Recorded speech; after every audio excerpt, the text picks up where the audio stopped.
तुझसे नाराज नहीं, जिंदगी हैरान हूँ मैं, हो परेशान हूँ मैं।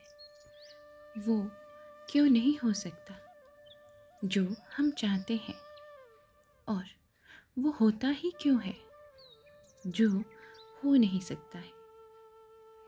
जैसे मेरे ठीक सामने मेरे 50 स्टूडेंट्स के बीच खड़ी ये लड़की यहाँ आई ही क्यों? सर, अब ठीक है। गालों पर पीले रंग का एक निशान, चेहरा थोड़ा और खूबसूरत बनाया गया था। तुम्हें अब तक समझ नहीं आया कि सनसेट का आसमान कैसा होगा? ब्रश उसके हाथ से छीनकर मैंने रंगों से खेलना शुरू कर दिया। वो कुछ कहना चाहती थी।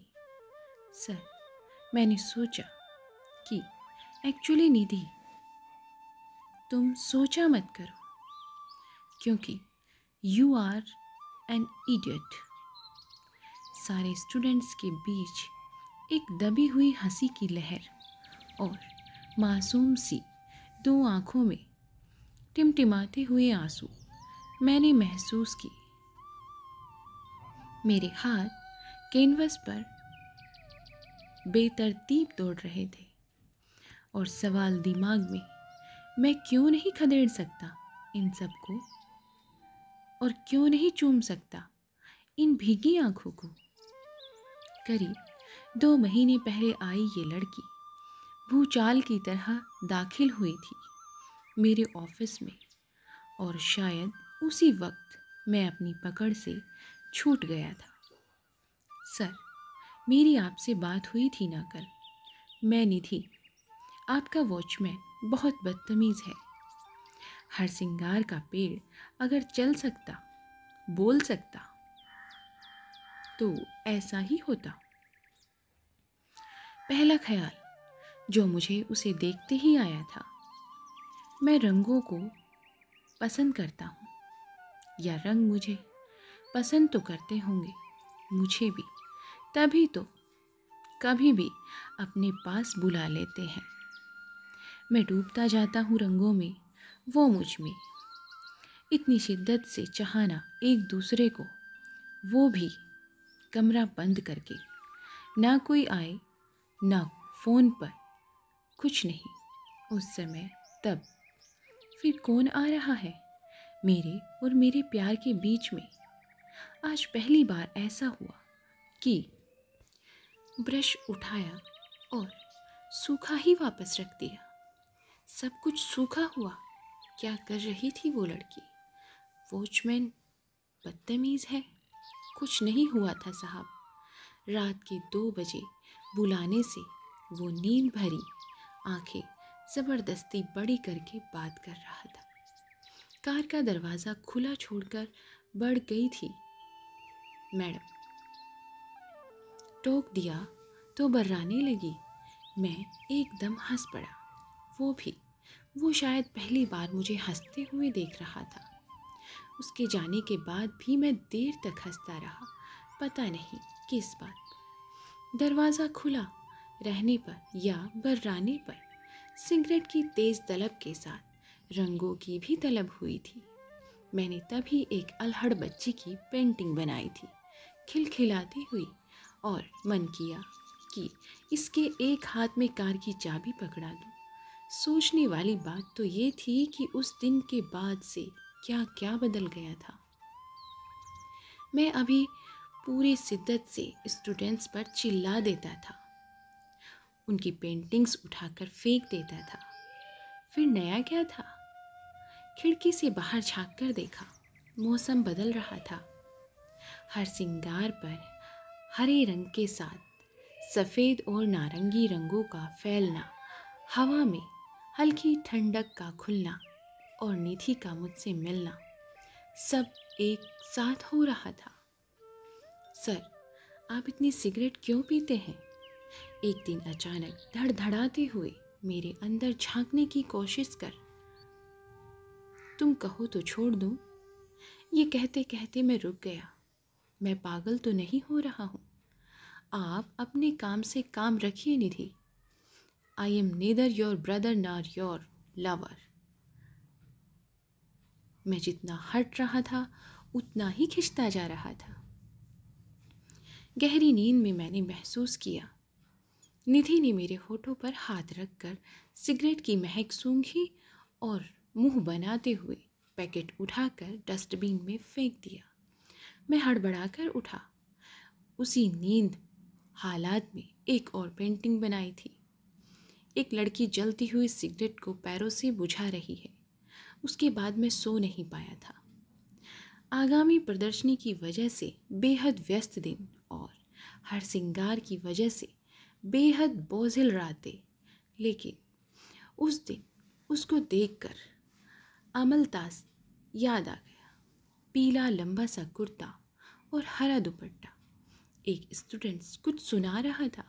16 सा गुजरता है मेरे जिस्म से होकर, खुदावंद ने जाने किस आग से बनाया है तुमको। तिनके से बना घर है मेरा, कभी आओ तो क्या हो। ये तो गुलजार साहब ने लिखा है। उनकी त्रिवेणी है। निधि आगे कुछ और सुनाने लगी। मैं वहीं अटक कर रह गया। मेरी हालत गुलजार साहब को भी पता है। तब तो शायद ये कहानी कुछ आगे जाएगी। मैंने सोच लिया, आज एक अमलतास का पेड़ बनाऊंगा, पीले फूलों से लदा हुआ, और शायद इसी सम्मोहन को काटने के लिए उसको इडियट कह दिया था। सर, मुझे कुछ बात करनी है। वो सबके जाने के बाद भी रुकी हुई थी। मैं प्रदर्शनी के लिए पेंटिंग्स दे नहीं पाऊंगी और कल से क्लास के लिए भी नहीं आ पाऊंगी। नबे तुले शब्द मुझको छूते हुए निकल गए। एकदम मासूम चेहरा। नहीं, मैं इनको कभी कैनवास पर नहीं उतार पाऊंगा। क्यों नहीं आओगी? आज तुम्हें सबके सामने इडियट कह दिया, इसलिए सॉरी।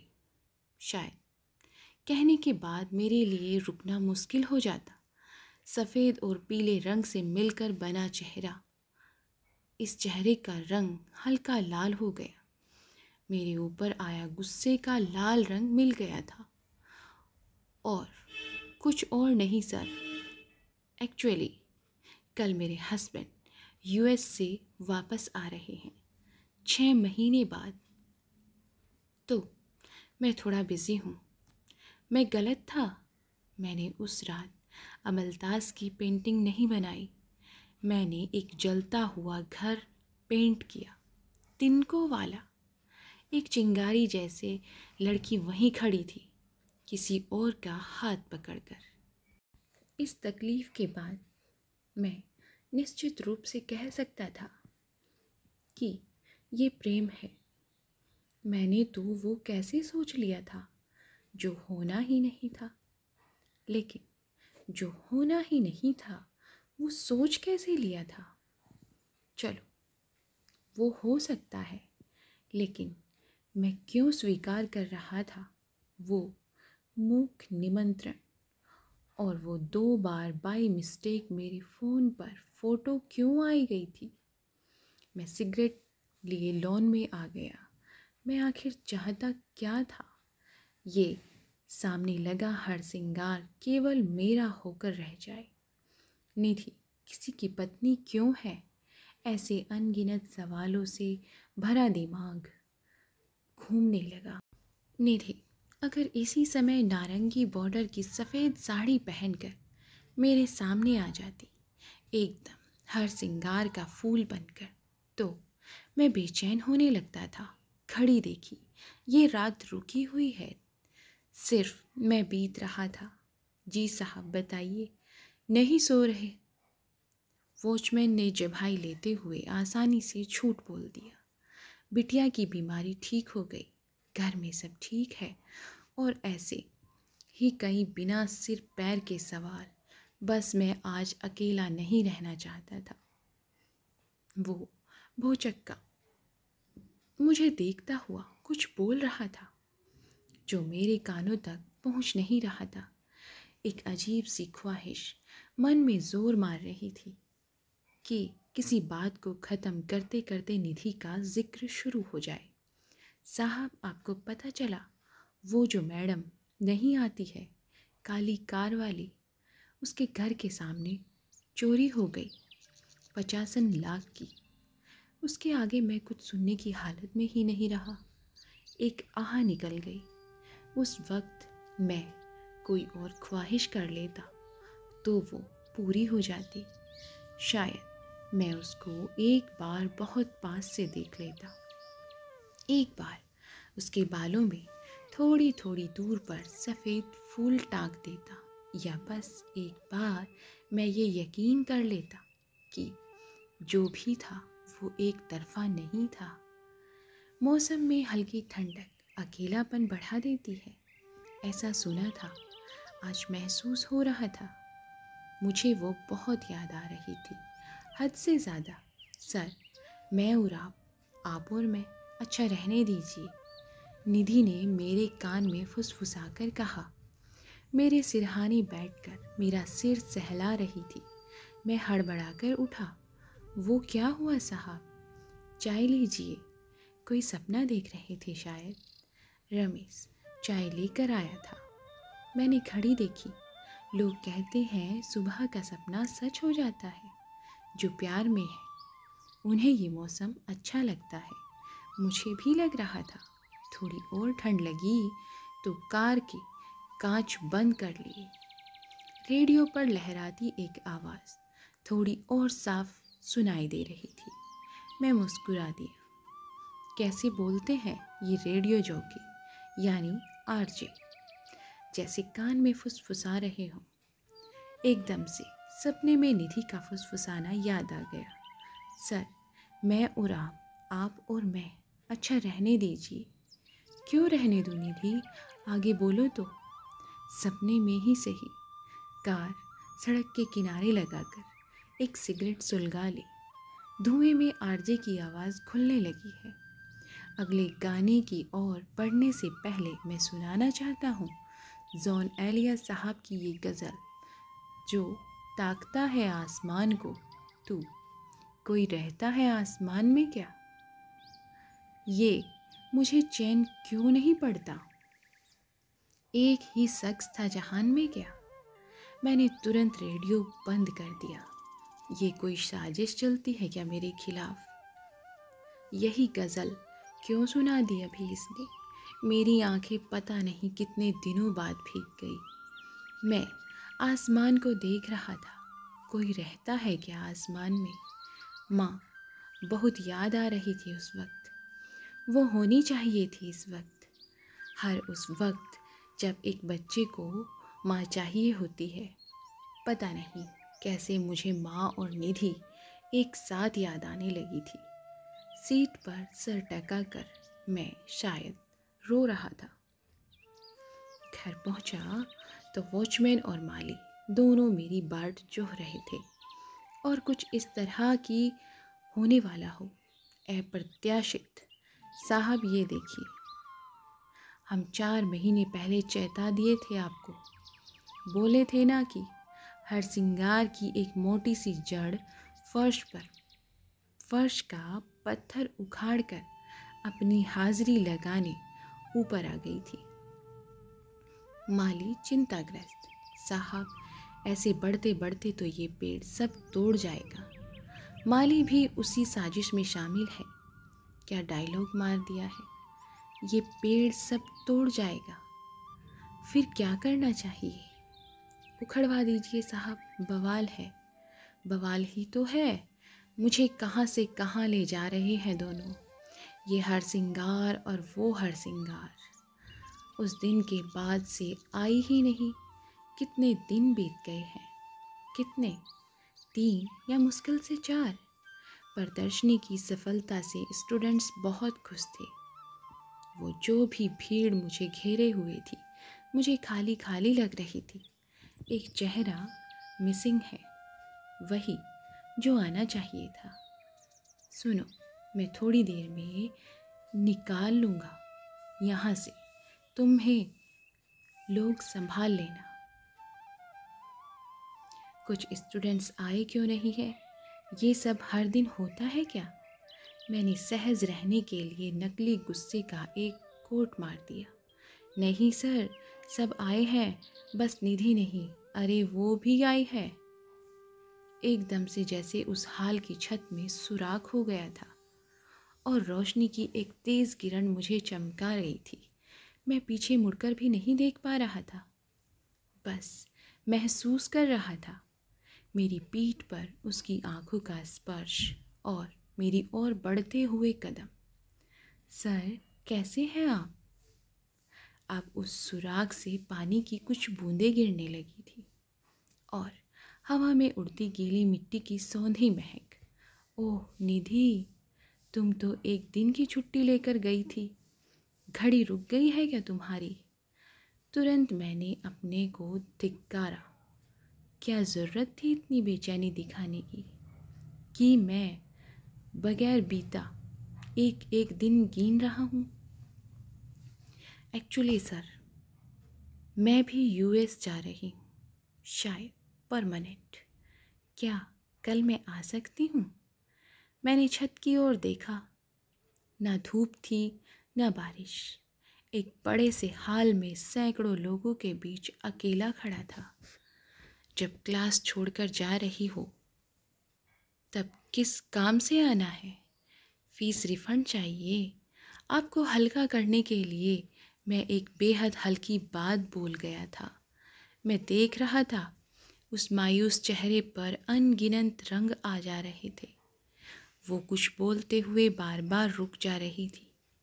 बस एक आवाज़ बराबर आ रही थी, उसके कान में लटके बड़े बड़े झुमकों की छुन छुन छुन छुन। मैं घर आते ही माली को पेड़ काटने का आदेश दे दिया। हर सिंगार को उसने क्या कहा था? हाँ बवाल, वो सही कह रहा था। उस रात मैंने एक बच्चे की पेंटिंग बनाई थी, आसमान को देखते हुए। कोई रहता है आसमान में क्या? उगते हुए जब मन भरा हुआ होता है वो कहीं भी छलकने लगता है। मैं दीवार पर टेक लगाए उगते वॉचमैन को ध्यान से देख रहा था। एक कंबल लगाकर उसको ओढ़ा दिया। वो थोड़ा सा हिला और शायद पहले ही ज़्यादा गहरी नींद में सो गया। गर्माहट का अलग ही आनंद है, कभी कंबल की, कभी रिश्तों की। साहब, आप यहाँ कुर्सी पर काहे सो रहे हैं? मुझे शायद झपकी आ गई थी। वो कंबल हाथ में लेकर भौचक्का खड़ा था। अभी भी बहुत अंधेरा था बाहर, रात बाकी होगी। बस नींद नहीं आ रही थी तो टहलने लगा, यहीं बैठ गया। जाग ही गए हो तो चाय बना लाओ। वो चाय को प्लेट में डालकर भरपूर आवाज़ करके सुड़क रहा था। मुझे उससे जलन हो रही थी। चाय को मैं ऐसे क्यों नहीं पी सकता? मैं ज़िंदगी को ऐसे तेज़ आवाज़ करके बड़े बड़े घूंट लेकर क्यों नहीं जी सकता?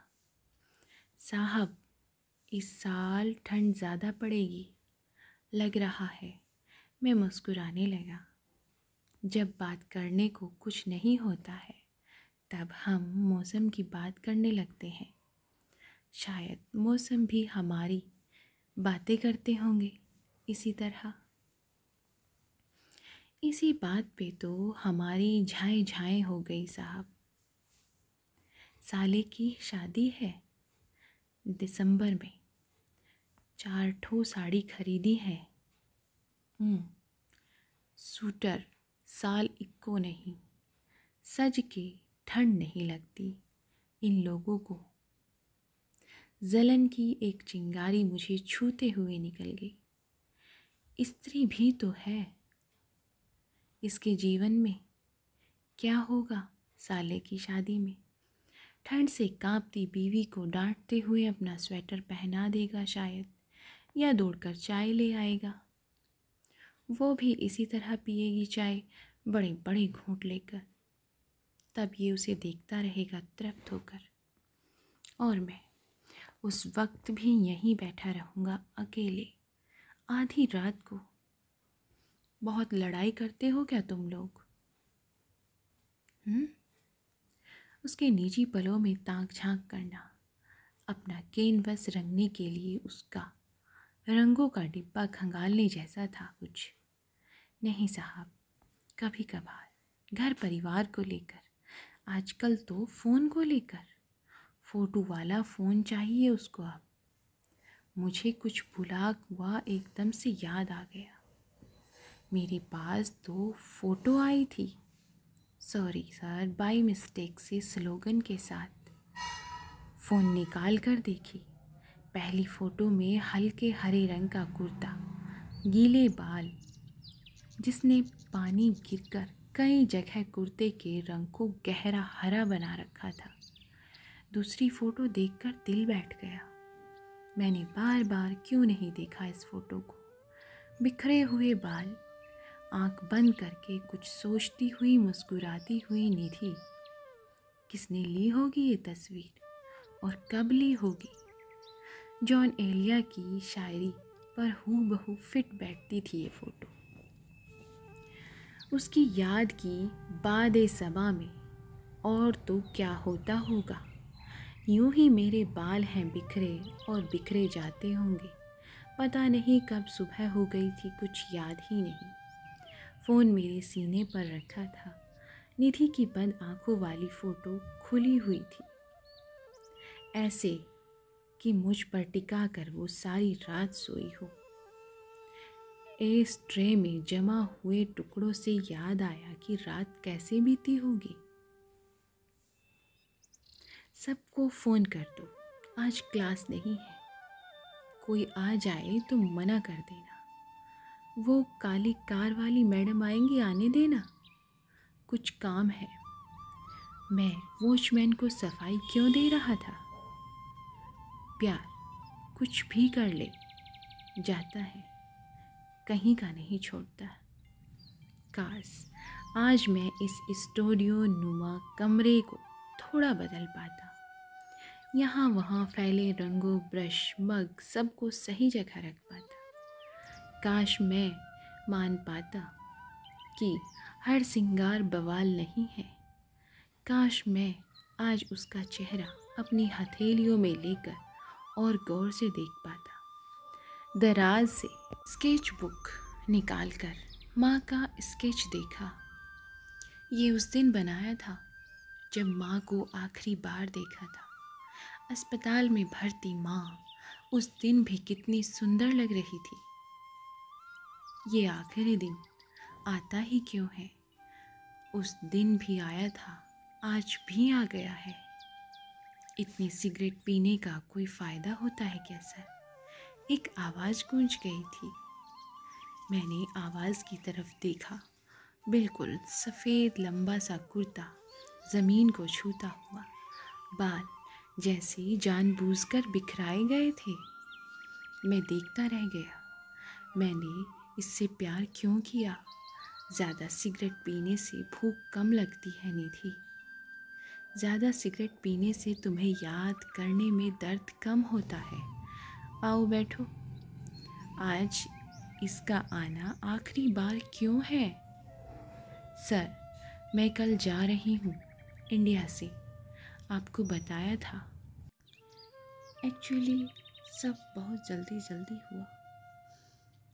पता नहीं किस बात की भूमिका, क्या है अगली लाइन। ये तो सच है कि सब बहुत जल्दी जल्दी हुआ, बहुत जल्दी। पेड़ बड़ा हो गया और इतना बड़ा कि सर ये सब बहुत मुश्किल है। कोने में देखते हुए लगभग फुसफुसाते हुए उसने कहा, मेरे लिए समझना बहुत मुश्किल हो रहा था। मुश्किल तो है, लेकिन क्या? परदेश जाकर रहना या यहाँ कुछ छोड़ जाना? Nidhi, have a glass of water please. मैंने पानी उसकी ओर बढ़ाया। पता नहीं क्यों मुझे लग रहा था हर सिंगार की एक डाल दीवार तोड़कर मेरे कमरे में घुसने वाली है। सर, क्या मुझे आपको समझाना पड़ेगा कि मैं यहाँ से, इंडिया से आपसे भागकर क्यों जा रही हूँ? मैं इस लम्हे के लिए तैयार नहीं था। ये नहीं हो सकता था, और अगर हो रहा था तो भी ये सच नहीं है। बड़े बड़े गोले आकर मेरे गले में फंस रहे थे। मैं कुछ भी बोलने की हालत में नहीं था। निधि, तुम जाओ प्लीज़, मेरे लिए रुकना मुश्किल हो रहा था। वो ठीक मेरे सामने आकर खड़ी हो गई थी। मैंने आगे बढ़कर उसका हाथ पकड़ा। इस पल को कोई नाम नहीं दिया जा सकता है, इसको बस जिया जा सकता है। वो फफक फफक कर रो पड़ी थी, और ये ऐसा पल था जो जिया भी नहीं जा सकता था, बस बर्दाश्त किया जा सकता था। ये आपके लिए एक गिफ्ट। मुझे थमाकर वो जाने लगी। एक एक कदम भारी था उसके लिए, एक एक पल खींच रहा था मेरे लिए। कमरा पूरा भरा हुआ था हर सिंगार के फूलों से। समय रुका हुआ था, हम दोनों बीत रहे थे। मैं बाहर तक छोड़ने भी नहीं आया, वहीं बैठकर महसूस करता रहा। फोटो गलती से नहीं आई थी, मुझे भेजी थी। आज वो आई थी, उसने कुछ कहा था, हम पास थे। वो रो रही थी। कार जाने की आवाज़ में बस सुनता ही रहा। पर्दा हटाकर उसे जाते हुए देख नहीं सकता था। साहब, वो लोग आ गए हैं पेड़ काटने, एक बार आ जाते बाहर आप। मैं सम्मोहन से जैसे बाहर निकला, मना कर दो, नहीं कटवाना है। लेकिन साहब, उसकी जड़ें, बढ़ने दो जड़ें। जितनी फैलेगी पेड़ और बढ़ेगा और फूल आएंगे, समझ रहे हो ना? मैं सिगरेट फूंकता हुआ शायद अपने को ही समझा रहा था। उसका गिफ्ट खोल कर देखा। गुलजार साहब की एक किताब थी। पहला पन्ना खोलते ही मैं मुस्कुरा दिया। गुलजार साहब भी शामिल हैं इस साजिश में। तुम्हारे गम की डाली उठाकर जुबां पर रख ली है। देखो मैंने, ये कतरा कतरा पिघल रही है। मैं कतरा कतरा ही जी रहा हूँ। उस रात भी मैंने पेंटिंग बनाई थी एक लड़की की, सफ़ेद कुर्ता पहने हुए, नारंगी दुपट्टा ओढ़े हुए, बिल्कुल हर सिंगार का फूल। लेकिन उस रात मैं बेचैनी से जागता नहीं रहा था, सो गया था। जुबां पर गम की डाली रखकर वो कतरा कतरा पिघल रही थी। मैं कतरा कतरा जी रहा था। तो कहानी आपको कैसी लगी, प्लीज़ हमें कमेंट बॉक्स में ज़रूर बताइएगा। और कहानी सुनने के लिए आपका बहुत बहुत धन्यवाद। और अगर आप हमारे चैनल पर नए हैं तो प्लीज़ हमारे चैनल को सब्सक्राइब कीजिएगा। ऐसी ही और नई कहानियों के लिए आप हमारे चैनल को सब्सक्राइब कीजिएगा। तब तक के लिए आप अपना और अपने परिवार का भरपूर ध्यान रखें। तब तक के लिए धन्यवाद। मिलते हैं आपको ऐसी ही नई कहानियों के साथ एक नई वीडियो में। कहानी के बारे में अपने सुझाव हमें ज़रूर बताइएगा। प्लीज़ प्लीज़ प्लीज़, हमें आपका सुझाव का इंतज़ार रहेगा। तब तक के लिए धन्यवाद।